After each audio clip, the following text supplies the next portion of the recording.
Michel Foucault's The History of Sexuality. Michel Foucault's work, The History of Sexuality, is a fascinating exploration of how sexuality is not just a biological reality but also a social and cultural construct. Foucault argues that the way societies think about and regulate sexuality has changed over time, and he challenges many of the ideas people take for granted. He does not see sexuality as something purely natural. Instead, he believes it is shaped by history, politics, and power. This makes his work both complex and incredibly insightful. Foucault begins by debunking what he calls the repressive hypothesis. This is the idea that society has always tried to suppress sexuality, particularly from the 17th century onward. Many people believe that before modern times, people were freer and more open about sex, but Foucault questions this view. He argues that even when societies seem to be repressive, they are still very focused on sexuality. In fact, talking about repression is itself a way of talking about sex, and this has given sex a central place in modern culture.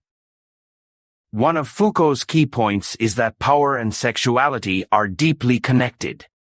He challenges the idea that power is always something that comes from the top down, like from a king or government. Instead, he sees power as something that is spread throughout society. Power is not just about laws and rules, it is also about how people behave, think, and talk. When it comes to sexuality, power works in subtle ways. It influences what people see as normal or abnormal, acceptable or unacceptable.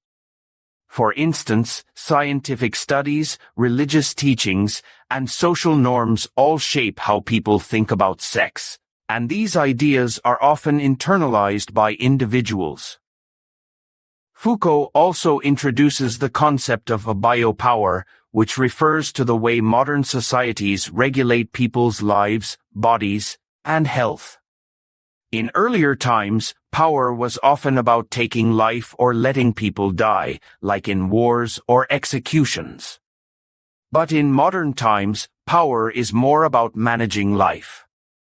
Governments, schools, and medical institutions focus on things like birth rates, healthcare, and personal behavior. Sexuality is a big part of this because it connects to issues like reproduction, family structure, and morality. For example, debates about contraception, abortion, or same-sex relationships are all examples of how biopower works in the modern world. Another major idea in The History of Sexuality is that talking about sexuality has become a way of exerting control.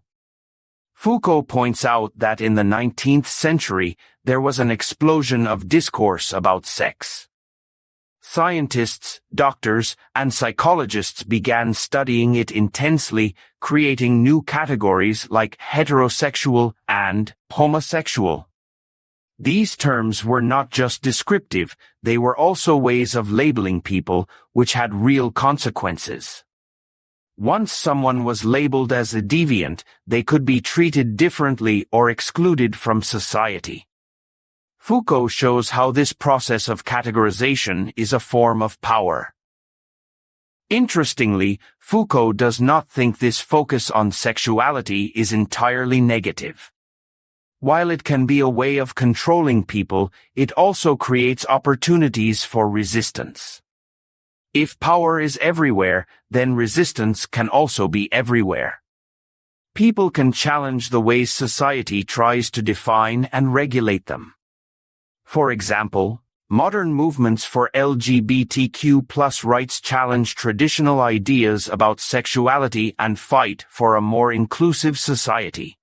Foucault also emphasizes that sexuality is not a universal concept. It changes across different times and places. What is considered normal or taboo in one society might be completely different in another. By studying the history of sexuality, Foucault encourages us to question our own assumptions and see how our ideas are shaped by culture and history. Overall, The History of Sexuality is not just a book about sex, it is a book about power, society, and identity. Foucault shows that sexuality is much more than a private matter.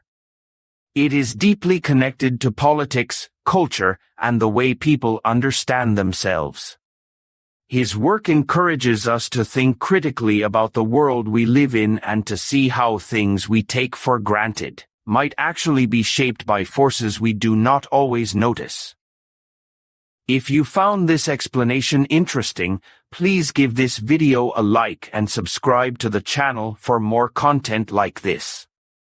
Your support helps us bring these complex ideas to life in a way that is easy to understand. Thank you for watching.